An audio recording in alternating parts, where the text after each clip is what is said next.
The noon train pulled into Caldwell, Kansas on a Thursday in the summer of 1882, and the woman who stepped off it was the most beautiful thing Vernon Carson had ever seen. And she was standing completely alone on the platform with nowhere to go and no one coming to claim her. He had been mucking out a stall in the livery stable directly across the dusty street from the station when he heard the train's whistle, and like every other soul in Caldwell that day, he paused his work and drifted toward the open doors to watch the passengers disembark. There were drummers with their sample cases, a pair of cattlemen arguing over something that had apparently started somewhere back in Wichita, a young mother with two small children clinging to her skirts, and then her.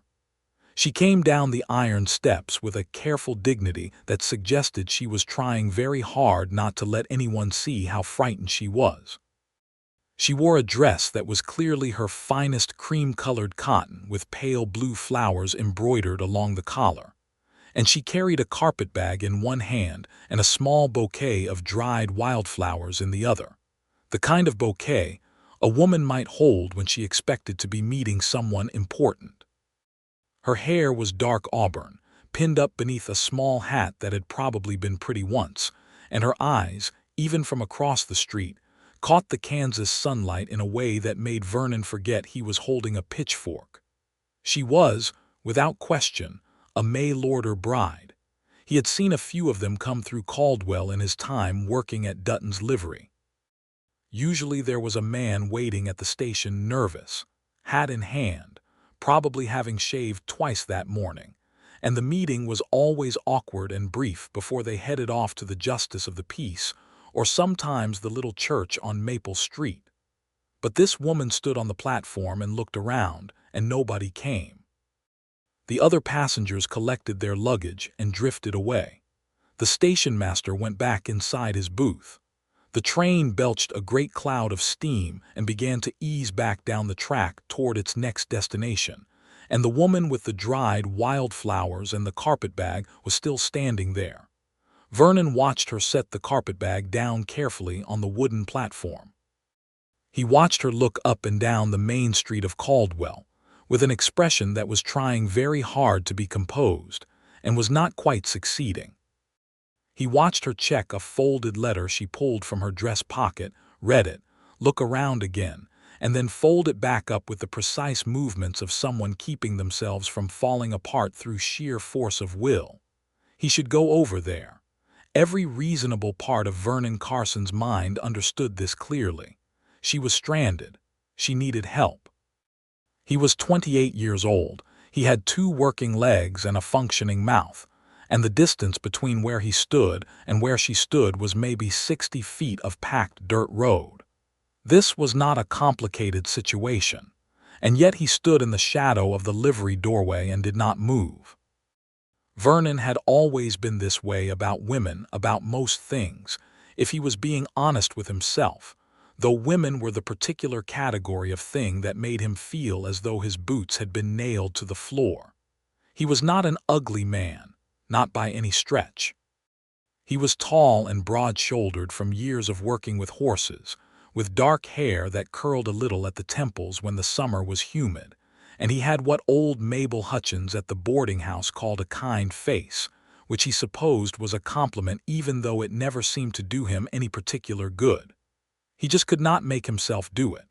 Walk up to a woman like that, a stranger, and say what exactly? What would he even say? So he watched. The woman remained on the platform for another quarter of an hour. During that time, 3 men from the saloon across the street noticed her and began making their way over with that particular swagger that certain men adopted when they spotted a woman alone, and Vernon felt his jaw tighten watching them approach. She handled them with more grace than they deserved. A cool voice that he could not quite hear from across the street, a straight back, a look that sent 2 of them shuffling back toward their whiskey without any real argument. The third one, a broad fellow in a buffalo hide coat who had no business wearing such a thing in summer, was more persistent, and Vernon actually took 2 steps out of the livery doorway before she disposed of him as well with what appeared to be a very firm set of words and a look that could have stripped paint from a barn door. The broad man went back to the saloon. Vernon went back into the doorway. She picked up her carpetbag and walked into the station building, presumably to talk to the station master, and Vernon exhaled and went back to his mucking out because standing in a doorway being useless was not feeding any horses. He told himself he would forget about her by sundown. He was wrong about that. Her name was Opal Townsend, and she had come from Springfield, Missouri, in response to an advertisement placed in the Springfield Courier by one Harold Fitch of Caldwell, Kansas, who had described himself as a prosperous rancher of 35 years, of good health and steady character, seeking a wife of similar virtues to share in the building of a home on the frontier. He had written her 4 letters and she had written him 5, and in those letters he had sounded like a man worth the journey, which was why she had packed her entire life into a carpetbag and climbed aboard a train that smelled of coal smoke and other people's anxiety, and ridden it all the way to a town she had never seen to marry a man she had never met. Harold Fitch, it turned out, had died of a fever 6 weeks ago. The station master, a thin man named Elias Potts, who had the perpetually harried look of a man who had been given responsibility he had not asked for, delivered this information to Opal in the small, dusty office that smelled of ink and old wood. He told her that word had been sent to Springfield but had apparently not arrived in time to intercept her journey. He was sorry for her trouble. He said this last part in the tone of a man who was not particularly sorry but understood that something sympathetic was required of him. Opal sat in the chair across from his desk and absorbed this information for a moment. "I see," she said. "There's a return train on Saturday," Elias Potts offered. "You could stay at the Caldwell Hotel overnight." "I have $4.30, Opal said, not with self-pity but with the frank practicality of a woman who understood that information was useful and hiding it helped no one. "I don't believe that covers 2 nights at the hotel and a return ticket." Elias Potts looked at his desk. "No," he agreed. "It probably does not." Opal Townsend had grown up the eldest of 6 children in a household where money was always something other people had more of, and she had learned early that sitting with a problem until it crushed you was considerably less useful than standing up and looking it in the face. She thanked the station master for his time, picked up her carpetbag, and walked back out into the Caldwell afternoon to figure out what she was going to do next. She needed work. That was the immediate and practical reality of her situation. She had a small amount of money, no accommodation she could afford for more than 1 night, and the knowledge that she had been engaged to a dead man. This last piece of information was something she would perhaps grieve later, when there was time and space for it, but right now the fact of Harold Fitch's death was simply another item in the column of things she needed to deal with rather than the crushing romantic tragedy it might have been if she had actually loved him. She had not loved him. She had hoped to come to love him, which was a different thing, and left her with considerably more room to be practical about the current state of affairs. She walked down the main street of Caldwell with her carpetbag and her rapidly wilting dried wildflowers, looking for a restaurant or a hotel or any establishment that might require a woman who could cook and clean and organize, and generally make herself useful. Caldwell was not a small town. It was a booming cattle town at the end of the Kishom Trail, which meant it was loud and busy and full of cowboys just up from Texas who had money in their pockets and not much sense about what to do with it. The main street was lined with saloons, a general store, a barber, a hardware establishment, a bank, a couple of hotels, and at the far end, past the livery stable, a small restaurant called Miller's that had a hand-lettered sign in the window reading "Good food, reasonable prices." It was while she was looking at the sign in Miller's window that she became aware that someone was looking at her. She turned, because Opal Townsend had always had that awareness of being watched, a particular sensitivity to it, that had served her well in a life that had occasionally required her to be alert. and found herself looking across the short distance between the restaurant and the livery stable at a tall man in a canvas work shirt who was standing in the stable doorway with a pitchfork and an expression that suggested he had been hoping she would not turn around. He was, she noticed immediately, quite handsome in a quiet sort of way, and he was looking at her with an intensity that was nothing like the leering attention of the men who had approached her at the platform. It was more like the look of someone who was trying to solve a problem, almost worried somehow. Their eyes met for just a moment. He looked away first, back into the darkness of the stable, and disappeared. Opal blinked, shook her head slightly, and went into Miller's restaurant to ask about work. She got it, which was the first good thing to happen to her since she had stepped off the train. Ruth Miller, who ran the restaurant with her husband, Clyde, was a stout woman of 50 with flour on her apron, and the practical directness that Opal had found to be more common in the West than in the more circumspect corners of Missouri. She looked Opal over once, asked her 2 questions about her experience with cooking and waiting tables, and offered her a room above the restaurant, meals, and a small weekly wage in exchange for working the morning and midday shifts. It was not a lavish arrangement, but it was solid and honest, and Opal said yes before Ruth had finished explaining the terms. "You'll start tomorrow morning," Ruth said. "Tonight you can get settled. There's a washstand in the room and a window that sticks but opens if you hit it on the left side." "Thank you," Opal said, and meant it from somewhere deep and genuine. She was shown to the small room upstairs. It had a narrow bed, the promised washstand, a single chair, and a window that did indeed stick. And she sat on the edge of the bed and allowed herself exactly 5 minutes to feel the full weight of everything that had happened to her that day. She thought about Springfield, about the house she had left, about the letter from Harold Fitch that was still in her dress pocket, and about the fact that she was 24 years old and entirely alone in a cattle town in Kansas with a carpetbag and $4.30 and a job waiting tables.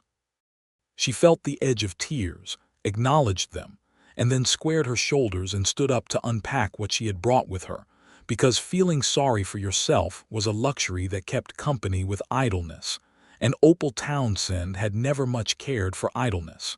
She put Harold Fitch's letters in the bottom of the bag and did not take them out again. Vernon Carson heard about the mail-order bride at supper. He boarded at the Hutchins house on Elm Street, a tidy establishment run by Mabel Hutchins that fed 6 men breakfast and supper each day and provided beds and the occasional laundering of shirts. The men who boarded there were a mixed assembly, a bank clerk named Pettigrew, 2 cowboys who were between trail drives, a traveling dentist who had been passing through for 3 months and seemed to have forgotten to leave, and a leathery old cattle buyer called Granger who ate twice what everyone else did and never said a word at the table. Mabel herself talked enough to compensate for Granger's silence, and at supper on the Thursday that Opal arrived, her topic was the stranded bride. "Dreadful business," Mabel said, serving out the beans. "That poor woman coming all that way and the man already in the ground. She's working over at Miller's now. Ruth took her on this afternoon. Auburn hair, pretty thing, from Missouri, I understand." Vernon kept his eyes on his plate. "Somebody ought to introduce himself," said one of the cowboys, whose name was Pete. Pete had a good-natured face and opinions he offered freely. "Woman like that, alone in Caldwell, she needs to know people." "She seemed perfectly capable of handling herself from what I heard," Mabel said. "Sent those Bar K men off with their tails between their legs at the station." Vernon thought about the way she had stood on the platform with the dried wildflowers and the careful, composed expression and the carpetbag at her feet, alone in the middle of a crowd of strangers, and he felt something tighten in his chest that was not entirely comfortable. "You know her?" Pete asked, and Vernon realized he had made some sound or expression that had been noticeable. "No," Vernon said. "You were at the livery all day," Mabel said, because Mabel noticed everything. "Did you see her come in?" "I saw the train come in," Vernon said, which was true and also not an answer. Pete grinned at him with the particular grin of a man who has identified someone else's embarrassment and found it entertaining. "She's at Miller's if you wanted to introduce yourself." "I don't want to introduce myself," Vernon said. "Why not?" Vernon did not have a good answer for this that would survive being spoken aloud, so he said nothing and served himself more beans and changed the subject to the price of hay, which no one else at the table cared about but which successfully moved the conversation elsewhere. He thought about her that night, lying in his narrow bed with the Kansas stars visible through the window and the sound of Caldwell's more energetic citizens drifting up from the saloons on Main Street. He thought about her standing at the platform in her cream-colored dress with the dried flowers. He thought about what it must feel like to travel all that way toward something specific, and then find the specific thing had ceased to exist. He thought about the way she had squared her shoulders and walked off the platform with her carpetbag to find herself something else, something she had not come expecting. He found that he admired her greatly, and that this admiration made the fact of his own cowardice considerably more annoying than it usually was. The next morning, Friday, Vernon rose before dawn as he always did, ate the breakfast Mabel set out, and walked down to the livery to start the morning feeding. It was the work he had done for 4 years now. He had come to Caldwell in 1878 from his family's farm in Ohio, where he had grown up with horses and understood them better than he understood most people. And when old man Dutton had offered him work at the livery, he had taken it without much deliberation. He was good at the work. He liked the horses, liked the clean simplicity of caring for them, liked the way they were honest about what they needed and what they felt. He had saved enough money to have thoughts about his own land someday, a small spread, something modest where he could run a few head and keep his horses, but thoughts were as far as he had gotten with that particular plan. The morning passed in the usual way. He shot a mare for a farmer named Bates, fed and watered the horses in the stable, repaired a section of fence in the small paddock behind the building, and tried not to think about the woman across the street. He was moderately successful at this until approximately 11 in the morning, when he looked up from the water trough he was cleaning and saw her. She was standing outside Miller's, which was directly in his line of sight from the paddock, shaking out a small rug with the focused energy of someone who approaches small tasks with the same seriousness they bring to large ones. She had a white apron over a plain blue dress, and her hair was pinned up but not as precisely as it had been the day before. A few strands had escaped at the temples and were catching the morning breeze. She shook the rug 3 times, held it up to check it, apparently decided it was satisfactory, and turned to go back inside. Then she stopped. She had seen him watching again. This time she did not look away immediately. She looked at him directly, clearly, across the distance of the street and the paddock fence, and there was something in her expression that he could not quite read from where he stood. It was not hostile, it was not flirtatious. It was more like she was filing him away somewhere, making a note. Then she went back inside and the door swung shut behind her, and Vernon went back to scrubbing the trough with something that felt disturbingly like being caught out. He made a decision then, standing in the paddock with water up to his elbows. He was going to go to Miller's for dinner. He was going to sit down at a table and eat a meal and behave like a normal man who was capable of being in the same room as a woman without developing an inability to form sentences. He was going to do this today. He went at noon, which was when he normally took his dinner break, and the fact that this also happened to be the busiest period at Miller's, when half the men in Caldwell seemed to want the midday meal, was both a relief and a complication. A relief because the crowd made it less obvious that he was there for any particular reason, and a complication because she was clearly very busy, and he was going to have to actually talk to her eventually. He took a table near the window. The restaurant had 7 tables, and all of them were occupied except one near the back. He took it, removed his hat, and smoothed his hair, which was a habit he had when he was nervous, and which accomplished nothing useful since his hair was going to do what it wanted regardless. Ruth Miller appeared from the kitchen with a coffee pot and gave him the look she gave all the livery men, not unfriendly exactly, but with the careful attention of a woman who has learned to assess quickly whether someone is going to be trouble. He was a regular, though, and she relaxed when she saw him. "Beef stew today," she said, "or the chicken if you'd rather. Bread either way." "Stew is fine," he said. "Thank you, Mrs. Miller."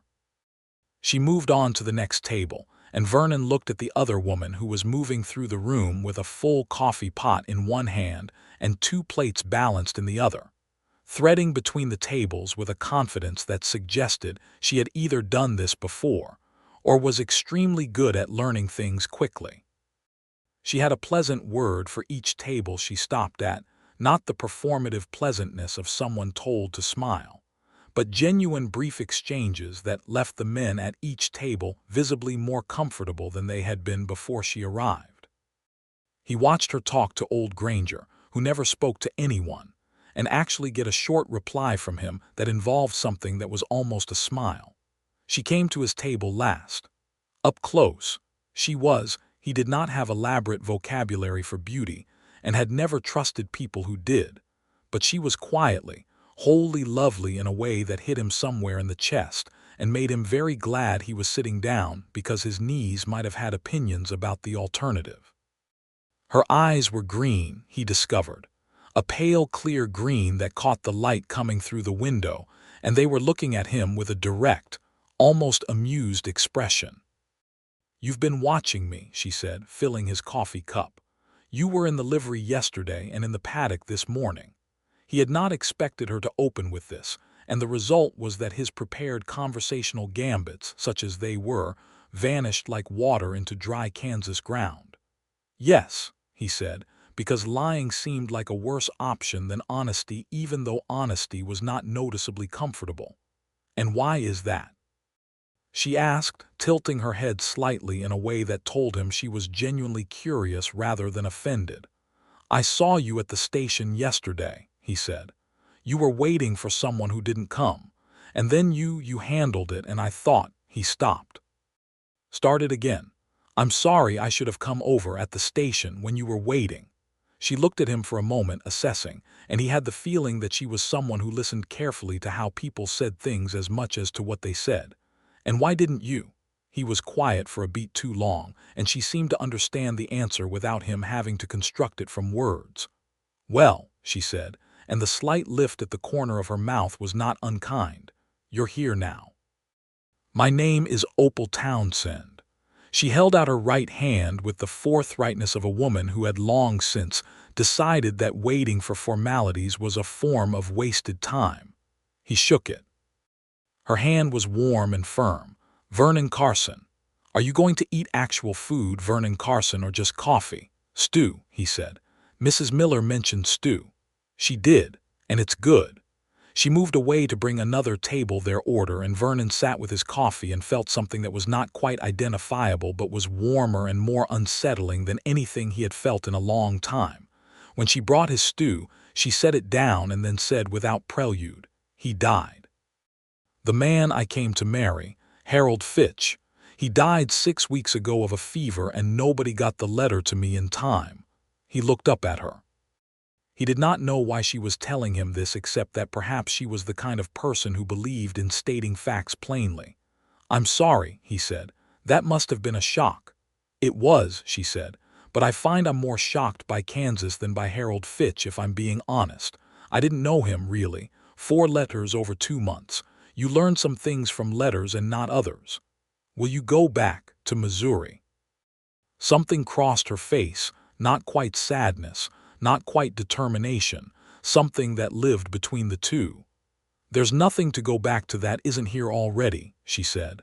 "My family is there, but I can make my own way."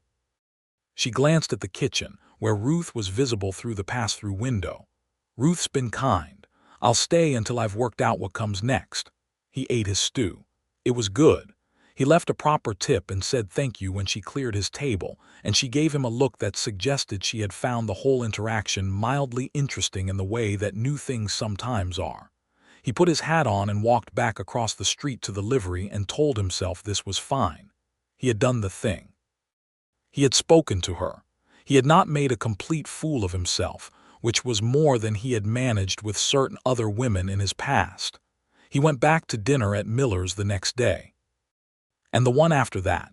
It was Mabel who noticed first, which was predictable since Mabel noticed everything.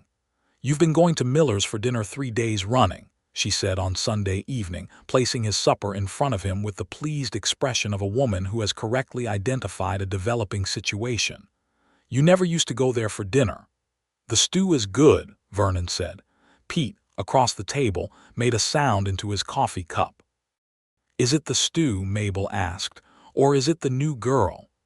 "Both could be true," Vernon said, which was, he felt, an accurate and defensible position. Mabel patted him on the shoulder with the warm efficiency of a woman who has been handling men's emotional lives for decades. "Go talk to her properly," she said. "Not just in between tables with her hands full of plates. Actually sit and talk." "I talked to her," he said. "Ordering food is not talking," Mabel said. "Neither is thank you and good day. I mean a real conversation, Vernon. You're a perfectly decent man, and you have perfectly decent things to say when you stop thinking about how to say them." He thought about this. He was, he knew, prone to overthinking in exactly the way Mabel had identified, constructing what he was going to say so carefully and extensively that by the time he was ready to say it, the moment had usually passed. It was a flaw he had managed to mostly not think about by spending most of his time with horses, who did not require conversation. Opal Townsend, he was discovering, was someone he wanted to have a real conversation with. This was uncommon enough in his experience to be worth paying attention to. His opportunity came on a Sunday afternoon, which was the one time Miller's was closed. He had spent the morning at the stable and the early afternoon mending tack, and on impulse, an impulse he did not stop to dissect, because if he stopped to dissect it the moment would pass. He walked to the bakery 2 streets over and bought a small bag of sugar cookies, the kind with the pink icing that Ruth had mentioned Opal seemed to like, because Opal had apparently said something nice about them to Ruth and Mabel had of course mentioned this to Vernon. Then he walked to Miller's and knocked on the side door that led upstairs to the room Opal rented. She opened the door in her plain blue dress with her hair down, and the loose auburn hair around her shoulders made him briefly forget everything he had planned to say, which was consistent with his general experience of the situation. "I brought cookies," he said, holding up the bag. "I thought it's Sunday. If you wanted company, you don't have to." She looked at him, then at the bag, then back at him with that assessing look that he was coming to recognize and that always made him feel slightly transparent, as though she could see the calculations going on behind his eyes. Then she smiled, properly this time, a real smile that changed the whole shape of her face and did something devastating to his general composure. "Come up," she said. "I'll see if Ruth left any coffee." She had. They sat in the small room with coffee and sugar cookies and the window open to the Sunday afternoon, and they talked for 3 hours.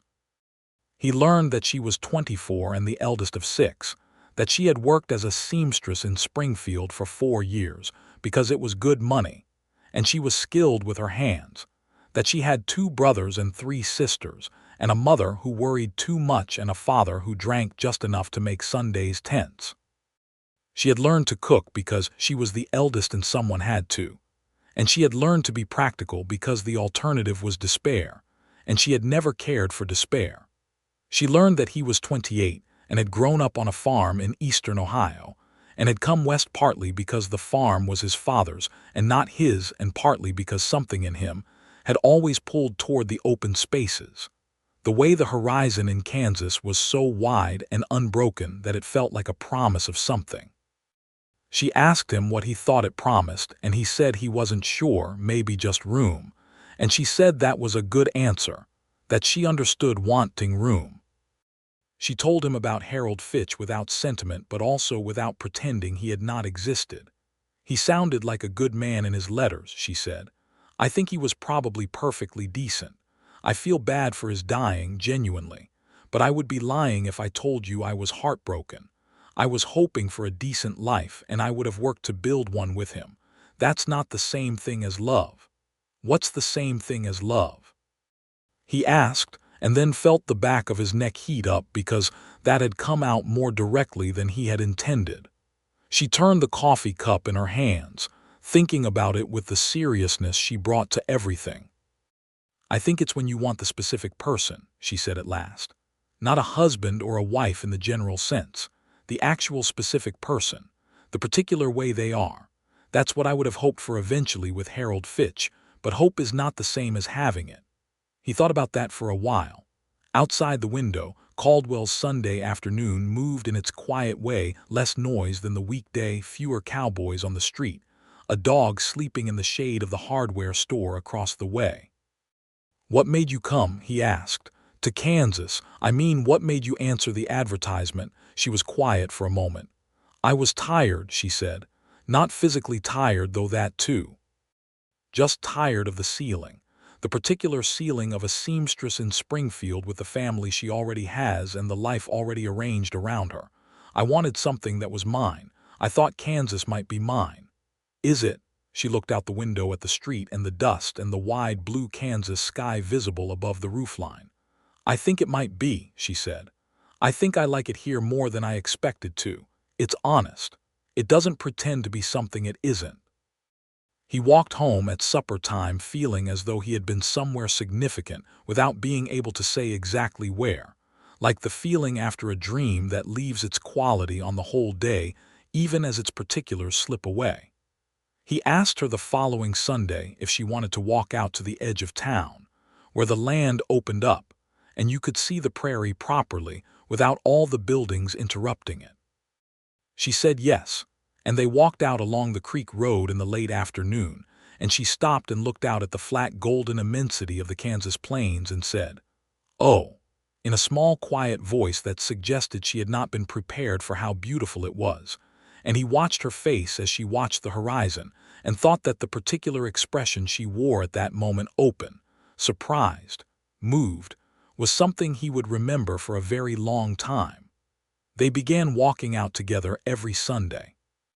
Within 3 weeks it had become simply the thing that Sundays were for. The thing that Vernon found himself getting through the week toward with a patience that was more cheerful than his ordinary patience, which was saying something since he was generally a patient man. They talked about everything and nothing. About the cattle drives and the way the town changed when the cowboys came up from Texas, and the trail ended. About horses and which ones were difficult and what difficult meant when you were a horse. About books she had brought from Missouri and what it was like to read them in the Kansas light. About his plans for land of his own and whether there was a shape to that plan or just the idea of it. "You should do it," she said one Sunday in August, when they had been walking for an hour and the sun was laying itself down in orange and purple bands across the western sky. "The land. If you want it, you should just go and do it." "It takes more money than I have saved," he said. "How much more?" he told her. She did the arithmetic in her head with the facility of someone who had always had to make numbers behave. "That's 2 years," she said. 2 years of what you're earning. More like a year and a half if I'm careful." "Then be careful," she said, as though this settled something. "A year and a half is not forever." He looked at her walking beside him with the wind lifting a little of her hair and the prairie light on her face, and thought that he would like very much to tell her that the land he was picturing had a house on it, and that she was in the house, but that this was probably not the appropriate moment for that particular information. They had not done anything really, not yet. Their hands had brushed twice in ways that might have been accidental, and once in a way that probably was not. And there had been a moment 2 Sundays ago when they had both reached for the same fence post to lean against, and had ended up very close together. And she had looked up at him with those green eyes, and he had stepped back, because he had thought it was too soon, and spent the next week wondering whether he had been right about that, or whether he was simply very stupid. He was, he suspected, possibly very stupid. He decided to do something about this on the third Sunday of August, 1882, which was 5 weeks after she had arrived in Caldwell, and which felt both like a very short time and like she had been here forever. The way certain people settle into the geography of your life so naturally that you cannot quite remember what the landscape looked like before them. He had planned the thing in some detail, which was characteristic of him. He had gotten flowers, real ones, not dried, wildflowers from along the creek, blue and yellow, and one very small purple one, that he was not sure about but had included on the grounds that more was generally better than less. He had put them in a water glass in his room at the Hutchins house, a sight which had made Mabel so pleased that she had not said a single word about it, which was in itself an extraordinary occurrence. He picked Opal up at Miller's side door at 3 in the afternoon, as he always did on Sundays. He had the flowers. He was wearing his better shirt, the dark blue one he kept for occasions. She came out in a yellow dress he had not seen before. She must have sewn it herself, he realized, because she had mentioned having brought her sewing kit and some fabric, and he doubted Ruth Miller's wages ran to new dresses. And she looked at the flowers and then at him and said, "Those are nice." "They're for you," he said, because obviously, but it felt important to say it. She took them and held them with the same careful attention she brought to everything, and then she looked up at him with the expression he had been thinking about since the fence post incident, the one that was clear and direct and told him precisely nothing except that she was thinking something with some focus. "Are we going to the creek?" she asked. "If you like," he said, "or anywhere you want." They went to the creek. They walked along the bank to the cottonwood tree that had become, without any explicit agreement, their particular cottonwood tree, and they sat in its shade with the creek making its soft sound over the rocks, and Vernon Carson took his hat off and turned it in his hands and said, "I want to tell you something." "All right," she said. She was looking at the creek, which made it slightly easier. "I have been trying to tell you this for about 3 Sundays, he said. "Which I realize is a long time to try and not manage a thing, so I'm going to just say it plainly." "I appreciate plain," she said. "I know you came here to marry someone," he said, "and I know that didn't work out the way you planned and that you have been making something new here on your own terms, and I respect that more than I know how to say. But the thing is, Opal, I have not been able to stop thinking about you since the day you stepped off that train. I watched you standing on that platform with those flowers, and I wanted to walk over and I couldn't make myself do it, and I've been sorry about that ever since. Not just because you needed help, though you did, but because," he stopped, organized himself, "because I would like to know you, I would like to keep knowing you.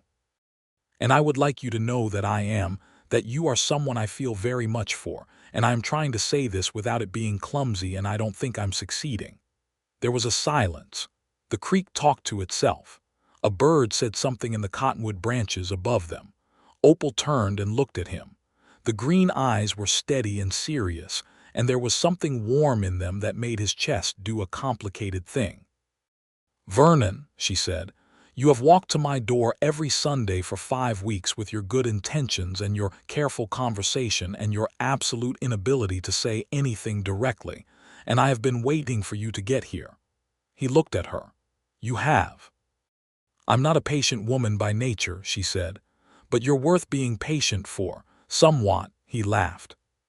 He had not expected to laugh, and it came out genuine and warm, and she smiled at him with the real smile, the one that changed her face, and he thought this was perhaps the moment and leaned forward and kissed her, which she clearly approved of because she kissed him back with the same directness she brought to everything else, and the cottonwood tree presided over the whole business with the quiet dignity appropriate to the occasion.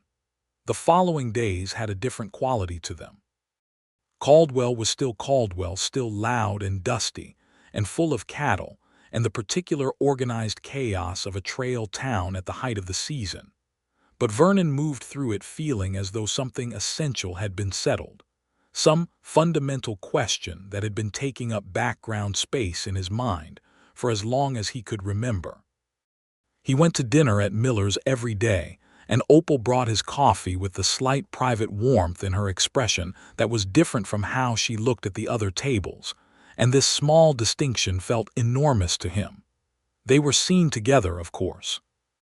In Caldwell in 1882, a population of maybe 2,000 people in the town proper, and a constant influx of strangers, did not prevent everyone from knowing everyone else's business. And the business of Vernon Carson and the new woman at Miller's was observed with the interested attention that new romantic developments always generated.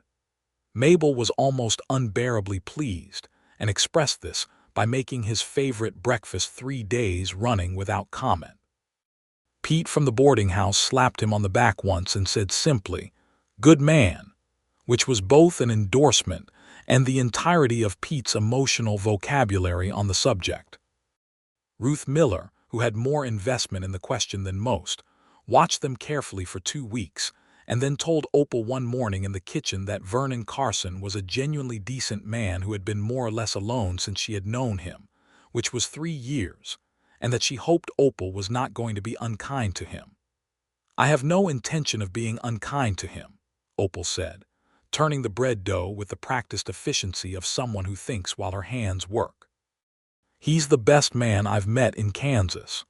"He's the best man I've met in general," Ruth said, which was an extravagant statement from a woman who did not make extravagant statements.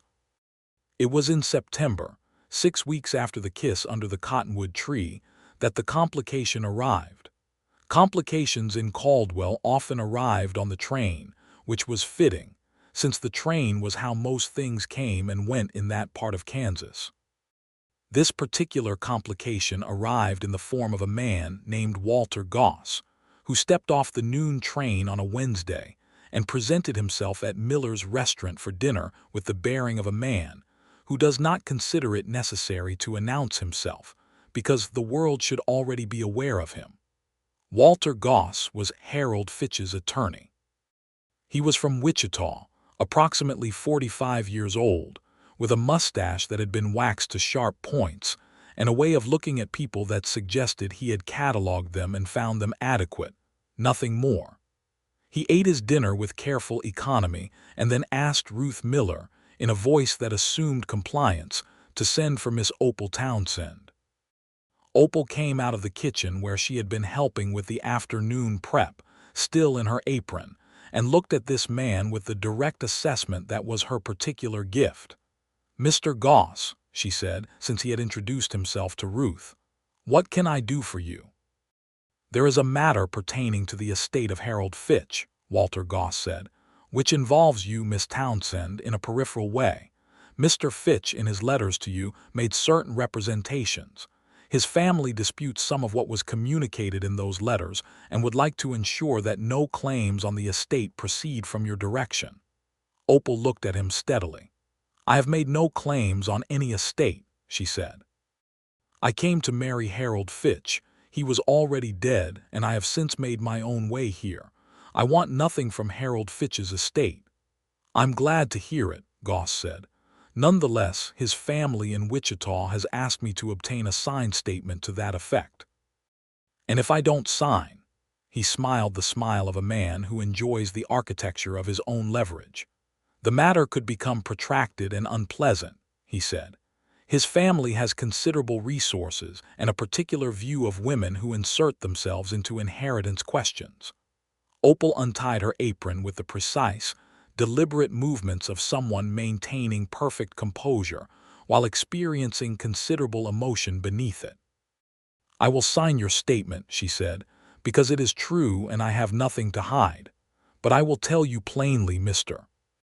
Goss, that if Harold Fitch made representations to me in letters, he chose to make them, and whatever his family thinks of women who travel to Kansas in good faith to fulfill an agreement that was entirely the late Mr. Fitch's idea, I'm not going to apologize for it."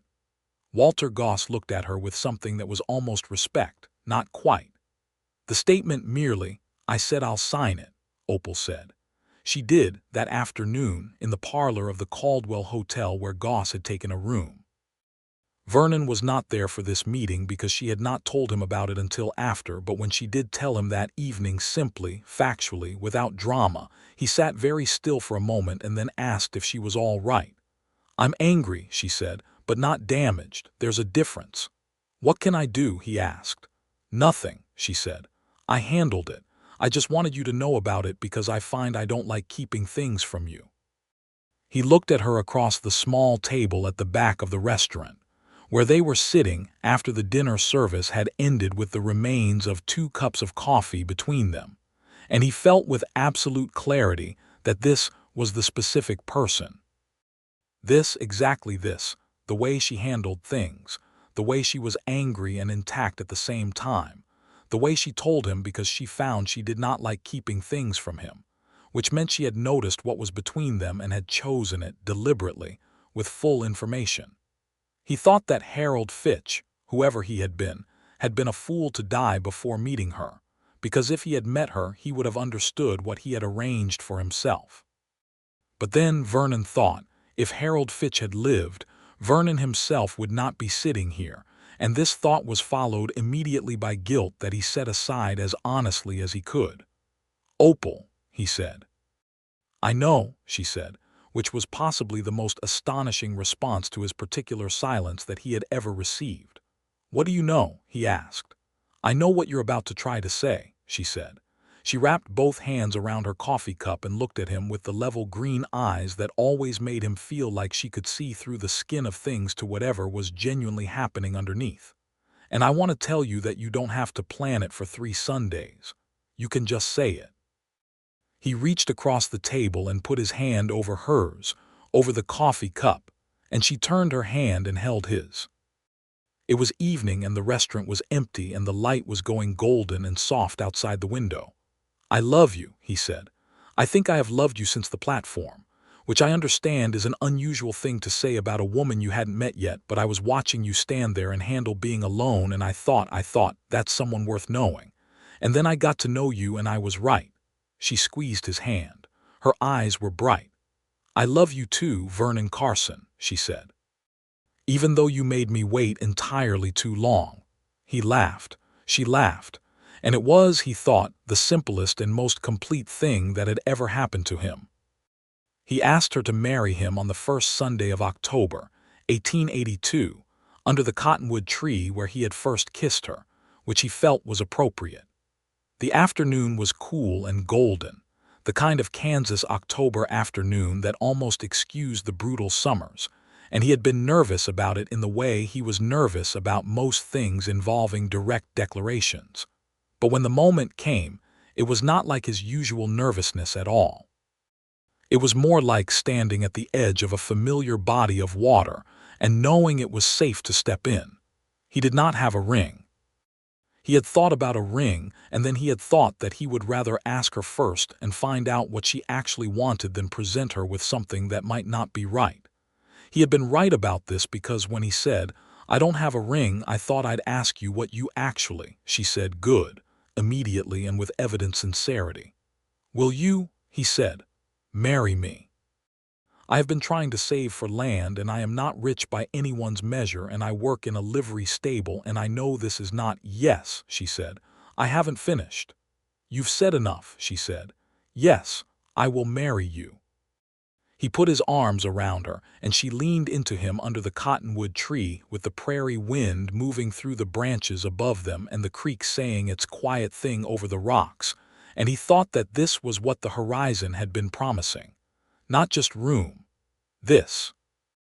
They were married in the small church on Maple Street on a Saturday in November 1882 by Pastor Graves, who was a compact, cheerful man who married people with the same enthusiasm he brought to everything, and who was clearly delighted by this particular couple in a way that was genuine and pleasant. Ruth and Clyde Miller were there. Mabel Hutchins was there in her best dress, and she cried with the openly unself-conscious weeping of a woman who cries at weddings because weddings deserve it. Pete from the boarding house was there with his hat cleaned. Old Granger, the cattle buyer, appeared at the back of the church and left immediately after the ceremony without speaking to anyone, which was his particular form of affection. Elias Potts, the station master, came because Mabel had told him to, and he stood in the back with an expression of genuine if bewildered warmth. Opal wore her cream-colored dress with the pale blue flowers at the collar, the one she had worn on the platform, the one that had been her finest. She had taken it in and added a sash, and it was different enough to be festive, and the same enough to mean something to both of them, which was the kind of practical romanticism that he had come to understand was very particular to her. She walked in without anyone to walk her in because there was no one in Caldwell with that relationship to her, and she walked in straight and clear-eyed and looked at him from the far end of the aisle with an expression that he would think about for the rest of his life: love and determination and humor, and something very tender all at once. And he stood at the front of the church and felt something in him that was too large for the word happiness, something bigger and quieter, more like rightness. "I do," he said, when it was his turn. "I do," she said, and she meant it in the particular way she meant things, completely and without reservation. They set up their married life in a small rented house on Birch Street, 2 rooms and a kitchen, and a porch that caught the afternoon sun. And it was not large or grand, but it was theirs. And Opal made it into something in the particular way that she did things, with the practical skill of a woman who knew how to make much of little. She kept working at Miller's through the winter because they needed the money, and because she liked the work and Ruth relied on her. And Vernon kept working at the Livery and being careful with their savings. And on their evenings, they would sit together on the porch in the first months when the Kansas winter was moderate enough, or by the small stove inside when it was not, and she would sew or read, and he would mend things or plan things on paper. And it was a life that felt like it had been designed specifically to fit the two of them. He told her everything about his plans, the land he wanted, where exactly, how much, what he intended to do with it. She listened with the focused attention that made you feel that your words were being received by someone who actually intended to do something with them. And then she told him what she thought, which was usually sharper and more useful than what he had thought, because she had the practical arithmetic mind and the willingness to say plainly when something did not add up. They did the planning together, which meant the plan improved considerably. In the spring of 1883, something happened that changed the timeline. Vernon had been talking to a rancher named Hadley who ran a spread about 12 miles east of Caldwell. And Hadley, who was getting on in years and had no family nearby, and had begun to find the full operation of the ranch beyond his current energy, offered Vernon a proposition. He would sell Vernon a portion of his land, 40 acres in the eastern quarter, good grass, a creek running through it, a small outbuilding already there, at a price that was significantly below market value, in exchange for Vernon helping him with the larger operation during the busy seasons for the next 3 years. It was not a perfect arrangement, but it was real land at a real price within reach, and Vernon came home that evening with the numbers on a piece of paper and spread them on the kitchen table and looked at Opal. She looked at the numbers. She looked at him. "Yes," she said. "You haven't thought about it," he said. "I thought about it while you were telling me," she said. "It's a good arrangement. Hadley's reputation is solid. I've heard Ruth talk about his wife who passed last year. The land is good. I've ridden out there. It's good land." "Then yes," she said, "we should do it." He signed the agreement with Hadley the following week.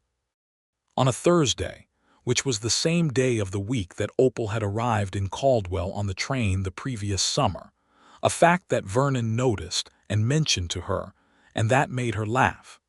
They spent the summer of 1883 working both of their existing jobs and building on the 40 acres at every available moment.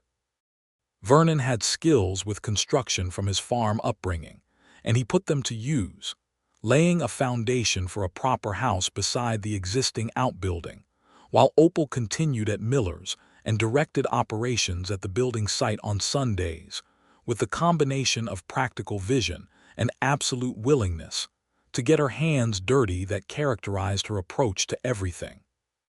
She knew what she wanted the house to look like.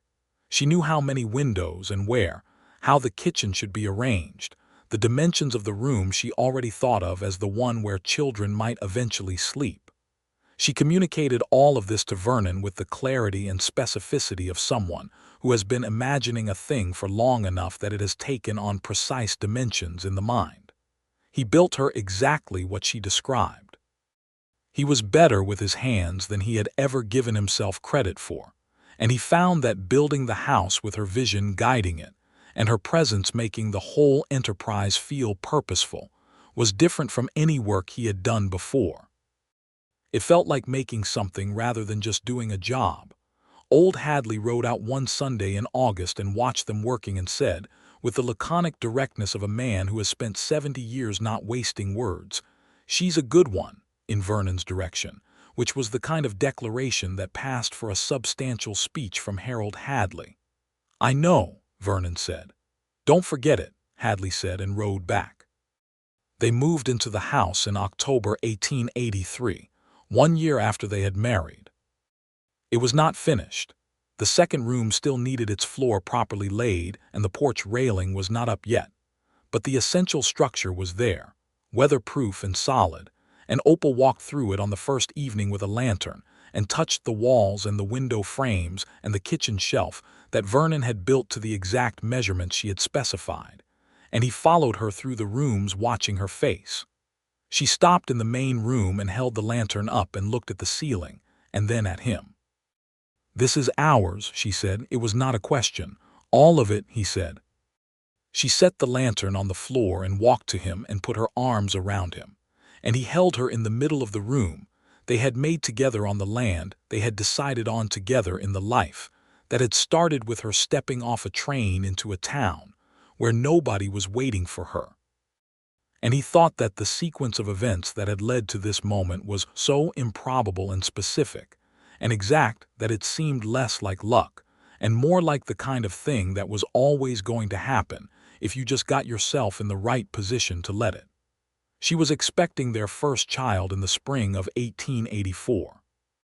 She told him in January with characteristic directness, sat down across from him at breakfast and said, "There's going to be a baby," and watched his face. He put his coffee cup down. He looked at her. He felt something enormous rise up through his chest and come out as an expression that probably made him look slightly deranged. "Are you certain?" "I've been certain for about 3 weeks," she said. "I wanted to be very sure before I said anything." He stood up and went around the table and took her hands, and she looked up at him with the smile that was still the most specific and affecting thing he knew. "Opal," he said. "I know," she said. He kissed her forehead and sat on the edge of the table and held her hands, and they both sat quietly with the information for a moment. The baby, a new and enormous fact in the room with them. The winter Kansas light coming through the window Opal had specified should face east because she liked morning light. He was born in May 1884, a boy, and they named him James after Vernon's father, who was a decent if distant man in Ohio who sent a letter of congratulation that arrived in July. Opal's mother in Springfield sent a letter that was full of feeling and specific anxious advice, all of which Opal received with the patient good humor of a woman who understood that her mother's worry was a form of love. Ruth Miller came out to the house for the birth and was indispensable, and Mabel Hutchins arrived the day after with enough food to sustain a family for a week. James was everything. Vernon had not understood before having a child what the specific weight of a very small person in your arms could do to the fundamental organization of your priorities, but he understood it now with a completeness that left no room for uncertainty.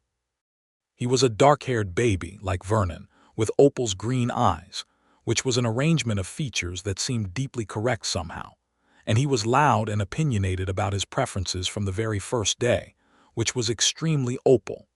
He told her this, that James's volume and specificity of preference were clearly inherited from her, and she told him that James's tendency to fall asleep at inopportune moments and miss everything happening around him was clearly inherited from Vernon. They had this argument with such good humor, and so many times that it became eventually a thing James himself would later find both embarrassing and secretly comforting. The arrangement with Hadley continued through the agreed 3 years and proved to be a good one in all respects. Vernon learned more about running cattle from Harold Hadley in those years than he could have learned anywhere else. The old man was a direct and patient teacher who had opinions and reasons for them, and communicated both, and in return, Vernon managed the busy seasons with the efficiency and horse sense that made him genuinely useful.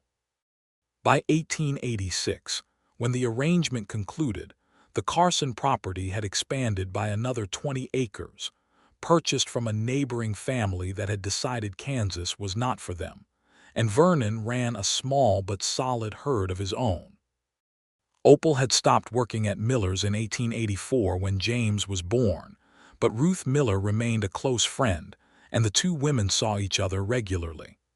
Ruth came for Sunday dinners often enough that she was effectively family, and Opal considered this an uncomplicated good. She had built a life here out of nothing, and the people who had helped her build it were part of the life itself. She wrote to her mother in Springfield regularly, and to her sisters, and in the summer of 1885 her youngest sister, Clara, came to visit on the same station, and Opal was there on the platform to meet her with James on her hip and Vernon beside her. And when Clara stepped down from the iron steps and looked around, and then saw her sister, she made a sound that had no words in it, and they held each other on the platform with the summer Kansas heat rising off the wooden boards and James regarding his aunt with the solemn evaluation he brought to new things. Clara stayed 3 weeks. She liked Kansas, she said, more than she had expected. She liked Vernon, whom she told Opal privately was better than anything she had imagined from the letters. She liked the house and the land and the specific quality of the Kansas light, and the way Opal moved through her life here as though it had always been hers. "You're happy," Clara said, one evening when they were sitting on the porch while Vernon was in the barn and James was asleep inside. "Yes," Opal said simply. "You were always going to be all right," Clara said. "I knew that even when you left and we were all so worried. You were always going to find your way." "I didn't find it," Opal said. "I made it. There's a difference." And then, because she was fair about these things, with help, I had help. She was thinking about Vernon when she said this, but she was also thinking about Ruth and Mabel and old Hadley and even Elias Potts at the station who had told her about the return train on Saturday in a way that she had taken, eventually, as information about what she did not want to do. In 1886 she was expecting again, and she told Vernon in October with the same directness she had told him about James. This time he did not put his coffee cup down. He just looked at her with the look she knew now was his joy face, the open and slightly overwhelmed one, and said, "When?" "May, I think," she said. "Same as James," he said. "The arithmetic of it being as it is," she said, and he laughed. The second child was a girl. She arrived on a Tuesday in June 1887, a full month later than anticipated and several pounds larger than James had been, and she announced herself with a volume and determination that indicated she had taken after both her parents in every way that counted. They named her Alice, after Opal's grandmother, which was a choice Opal had had in her mind for a long time, and which Vernon approved immediately. Alice was red-haired, a clear and vivid red that drew from whatever well of genetics had been waiting patiently through the previous generations. And she had her father's dark eyes, which was a combination that people in Caldwell found striking enough to remark upon every time they saw her. James, who was 3 when Alice arrived and had opinions about most things, had a period of adjustment that lasted approximately 2 weeks and ended when Alice grabbed his finger with her newborn grip, and he looked at Opal with an expression of complete astonishment and said, "She's strong," with such evident approval that the adjustment was effectively over. The years settled in, good and full. Vernon built up the herd steadily and with the particular careful patience that he brought to things he cared about, and by 1888 the Carson Ranch was a recognized enterprise in the county, modest in scale but solid in reputation. He had a name for good horses especially. The word had gotten around that if you wanted your animals properly understood and managed, Vernon Carson was the man. And this reputation brought him business in addition to the cattle that formed the core of the operation.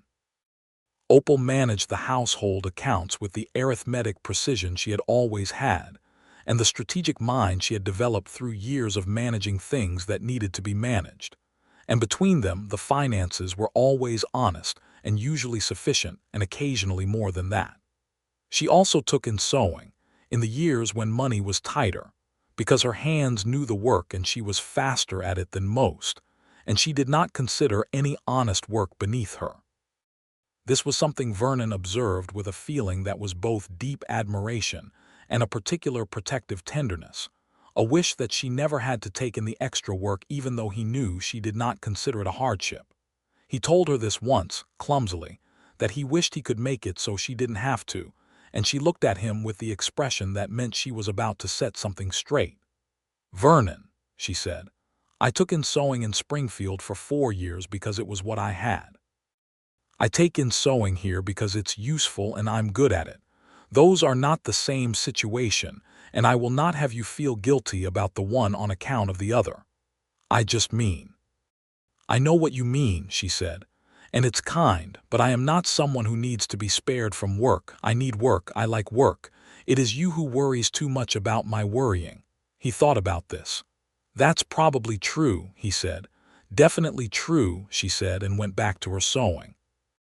He sat across from her and watched her work for a while, the quick, efficient movements of her hands, the small concentration line between her brows that appeared when she was focused, the way she had of humming something tuneless and soft when she was in the middle of a task she was comfortable with. And he thought that of all the specific and ordinary moments of their life together, these were somehow the ones that hit him deepest. Not the dramatic ones, not the big emotions, but these small specific moments of being in the same room and both being exactly who they were and that being, somehow, entirely sufficient.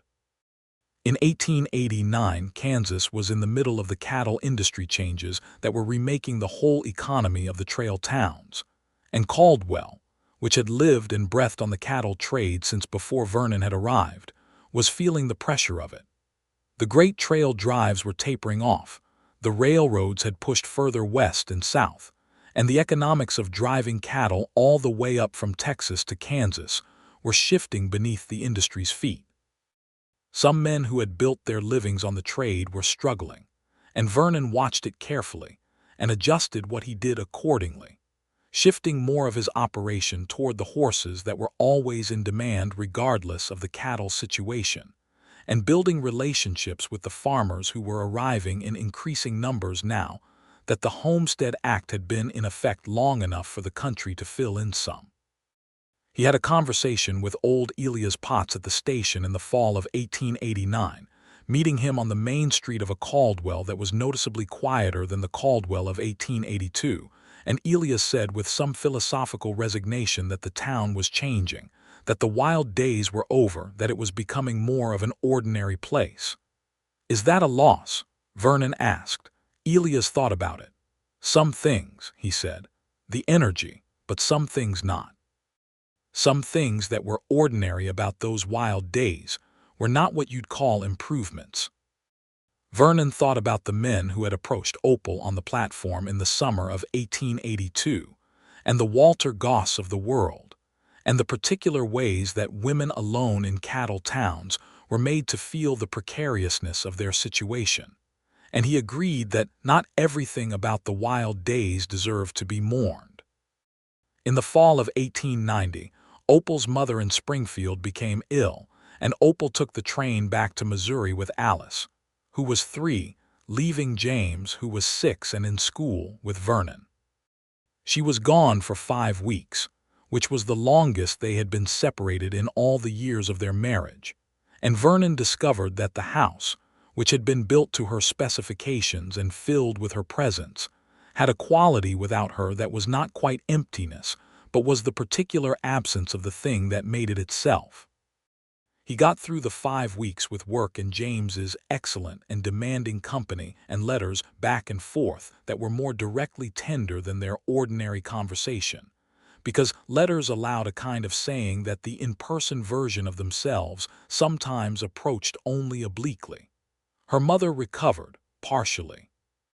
Opal came back on the train on a Tuesday, and he was at the station where it had all started, the platform where she had stood with the dried flowers 8 years ago. And when she came down the iron steps with Alice on her hip and saw him standing there, she stopped for a moment on the last step and looked at him with a look that had everything in it.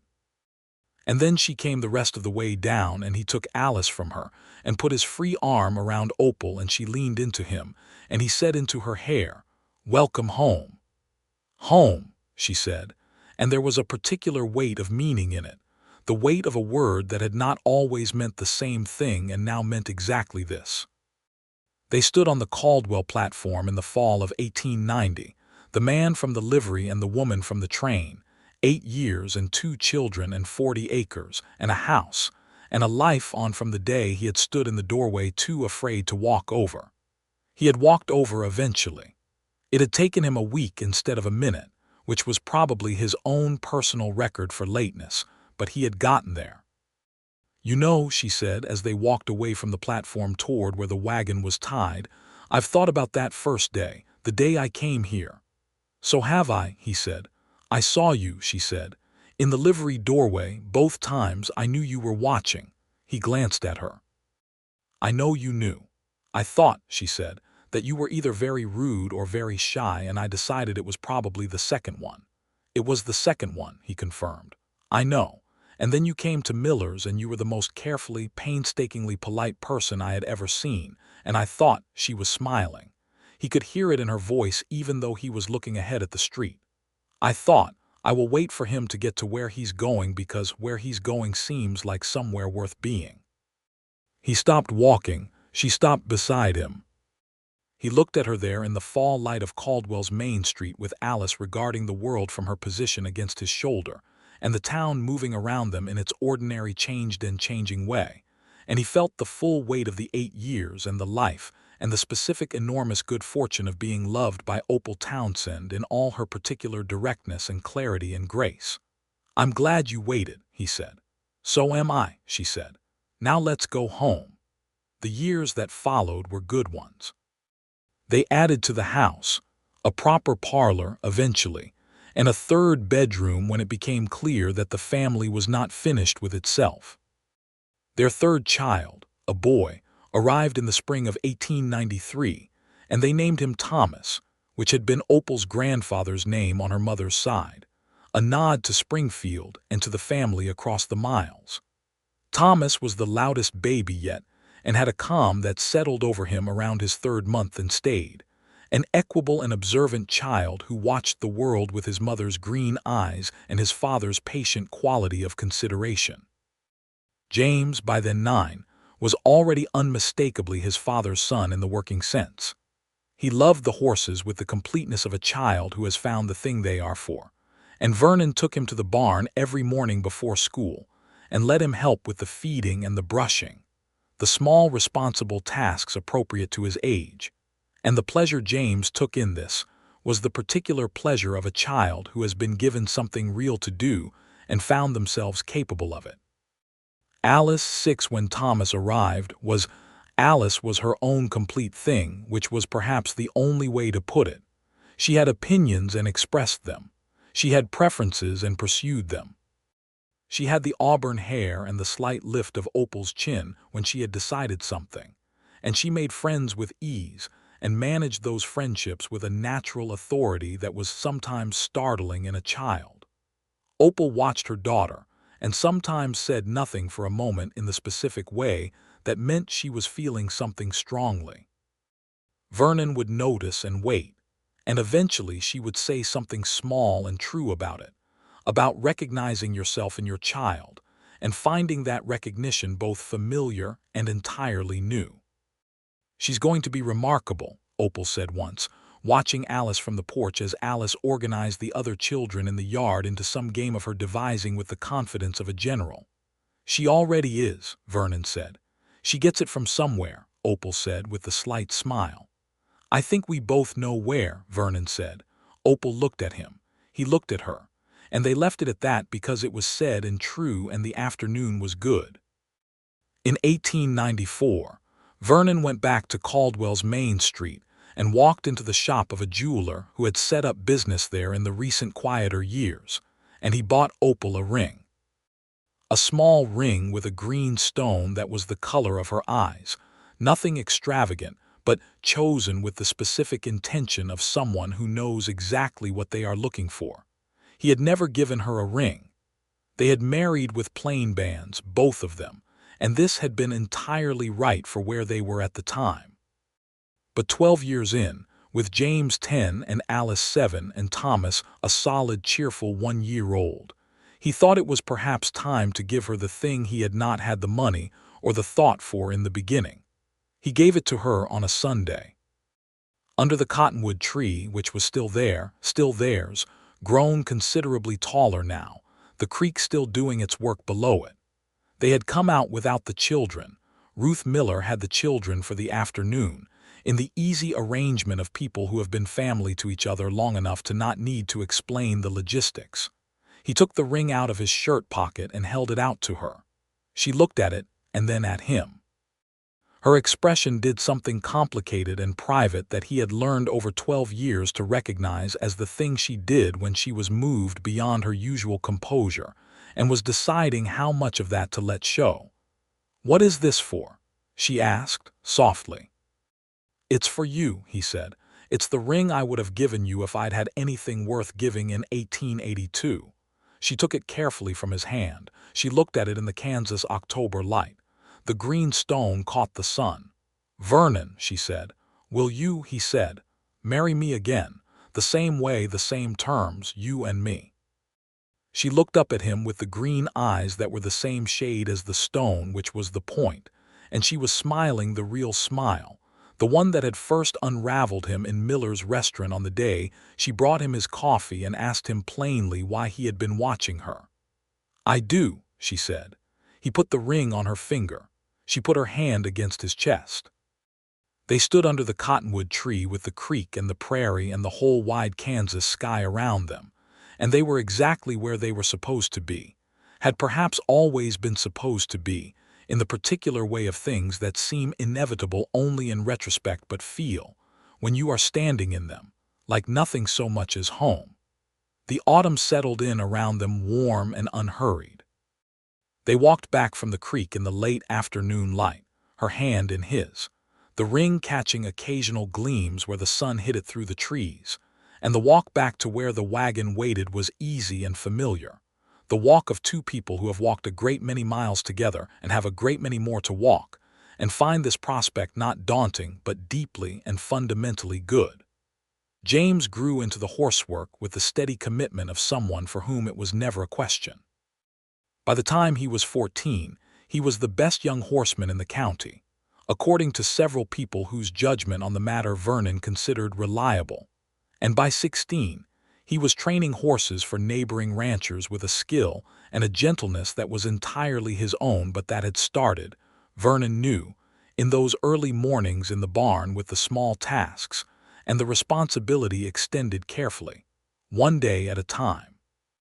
Alice, when she was old enough for school in Caldwell, was the student the teachers spoke of afterward, not simply because she was quick, which she was, but because she was interested in an active and committed way that made lessons into things she could use.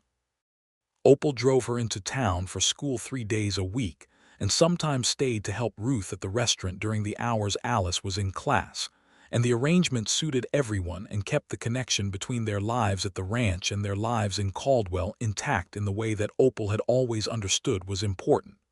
They were not isolated out there on the 40 acres, and that was by design. You needed town and town needed you. Thomas, the youngest, was the one who surprised them. He had seemed the quiet one, the observer, the child who watched before he moved.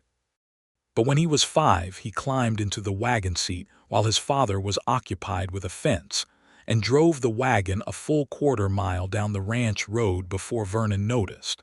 And when Vernon reached him, the boy was perfectly unruffled and said with great seriousness that he had wanted to see what was around the bend, which was the most informative thing any of his children had said to him, since James had told him at age 4 that horses smelled good in a very specific way that was different from how other things smelled, and he thought it was important to say so. Opal said that Thomas would be a man who went around bends, and this turned out to be accurate. He was the one who looked past the next thing to the thing after it, and if this made him sometimes startling to live with, it also made him interesting in a way that never got old. The 1890s moved through their particular changes. Kansas continued its transformation from the wild frontier of the trail drive era into something more settled, more farms, more schools, more families, fewer cowboys rolling through on the back of a cattle economy that was reshaping itself constantly. Vernon watched this with the equanimity of a man who has never been entirely dependent on any single thing and has planned accordingly. And the ranch adapted because he adapted it, always a step ahead of the need.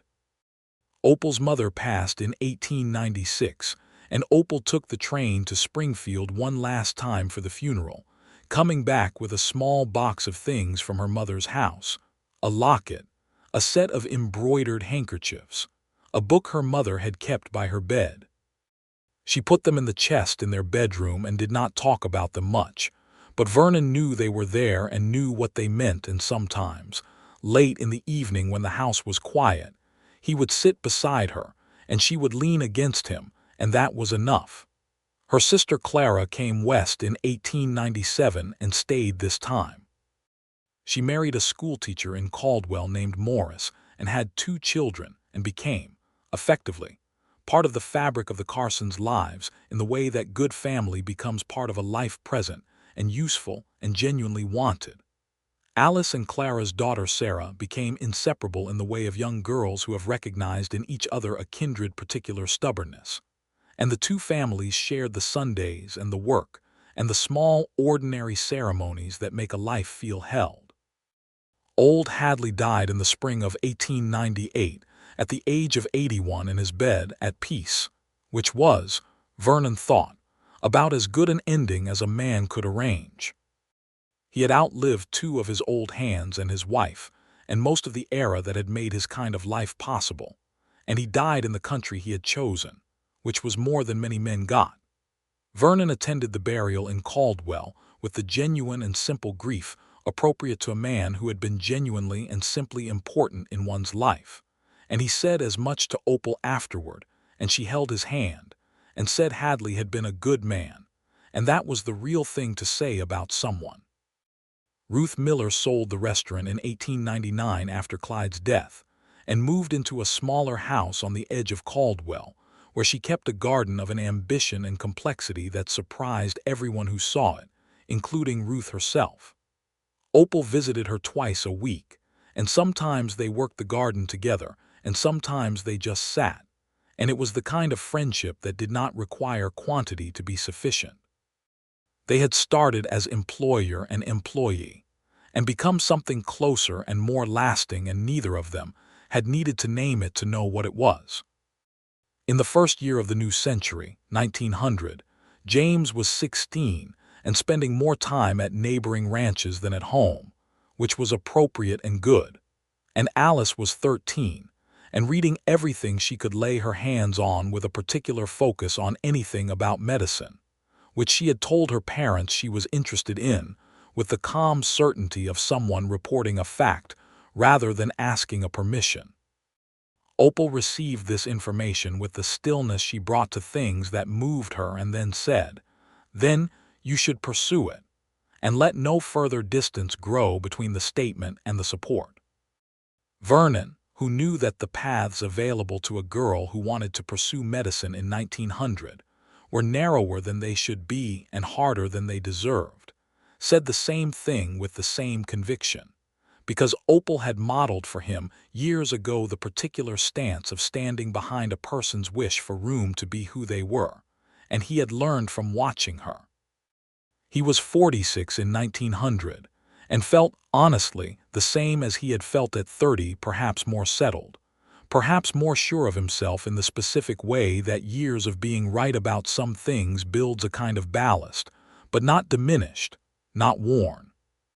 The work of the ranch kept him physically active, and the work of the family kept him engaged in ways that work alone could not, and the life he and Opal had built together was the fundamental architecture of his days, the structure inside which everything else occurred. Opal was 42, and she was Opal. This was the only complete description. She had the same directness, the same practical courage, the same capacity to be moved by things while remaining functional in the face of them, the same green eyes and the same real smile.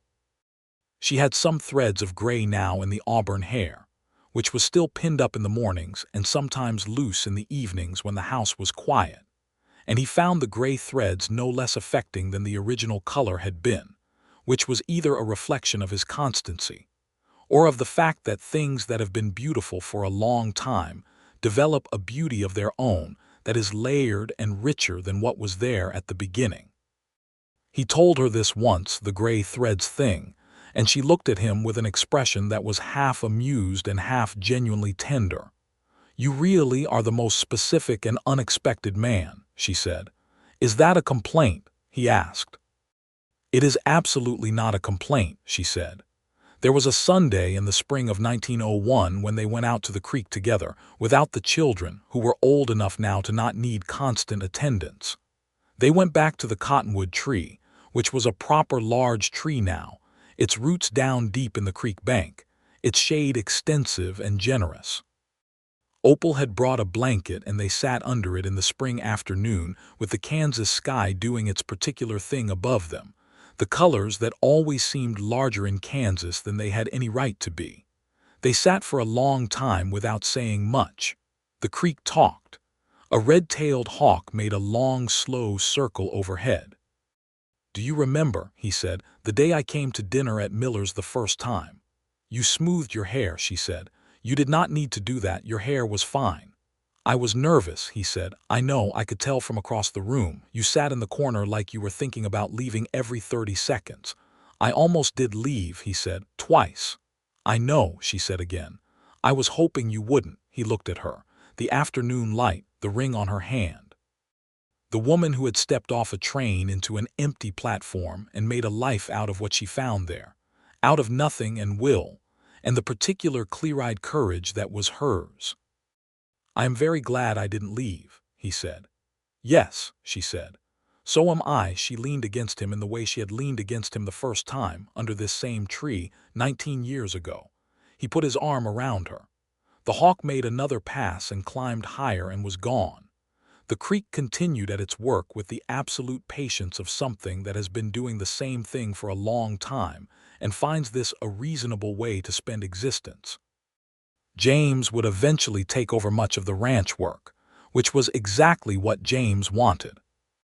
Alice would, in the years that followed, find her way to nursing when that path opened to women in the region, and would become known in the county for a competence and a warmth that were unmistakably hers. Thomas would grow up and go around many bends and send letters from many places and always come back, because home was home and some things you know about yourself early. But that was all ahead. On this particular Sunday in the spring of 1901, there was only this, the tree and the creek and the prairie and the two of them, Vernon Carson and Opal Townsend Carson, who had found each other in the improbable specific way that some people find each other, through the ordinary extraordinary series of events that had started with a train and a platform, and a man too shy to walk 60 feet of dirt road, and a woman determined to make something from whatever she found. He had been watching from the livery, afraid to walk over. She had stood on the platform with her dried flowers and her carpetbag and her practical courage and waited, not for him specifically, but for whatever came next. What came next had been him. And this, the two of them, the children growing in the house across the field, the cattle and the horses and the accumulated years of a life built deliberately and lovingly together. This was the end of the story that had started on the platform, though it did not feel like an ending. It felt like what all good things feel like from the inside, which is that they are not a chapter or a conclusion but a state of being, ongoing and entire, complete in itself, and open to whatever the next morning brings. The creek ran.